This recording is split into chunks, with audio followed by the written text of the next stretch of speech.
Welcome back everyone. Today we're looking at hip flexor pain or tightness, or psoas tendinopathy, so pain around the front of the hip.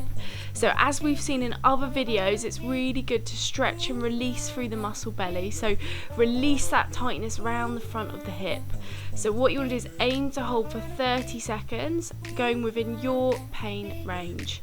We then want to look at decompression of the lower spine. The reason being is the hip flexor comes from the front of the hip but also blends and attaches into the lower back.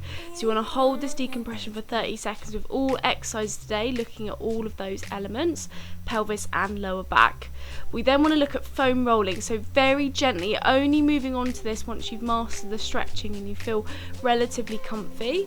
We can start to roll out the surrounding muscles, so very hard to get the belly of the hip flexor, but what we can do with the foam roller and with a trigger point ball is release any tightness around the anterior aspect of the hip.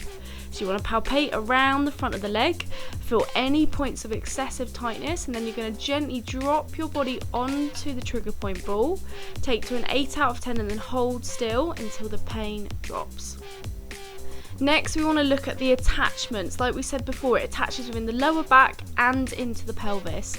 So to help with hip flexor tightness, we need to regain mobility through these joints. So here we're looking at knee sway, so movement into the lower back, then going on to decompression. So not only are you opening up through the joints of the spine, you're stretching the postural muscles.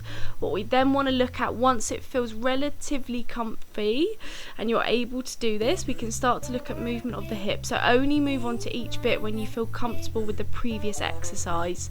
So you want to start to regain circumduction of the hip to regain that movement and reduce stiffness and restriction. Finally, we want to strengthen the posterior chain. So we want to strengthen the muscles that stop us loading through the hip flexors.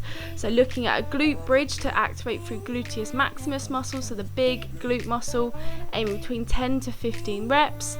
And then going into one-legged kickback, so you have to make sure you're not arching the back and the core is strong.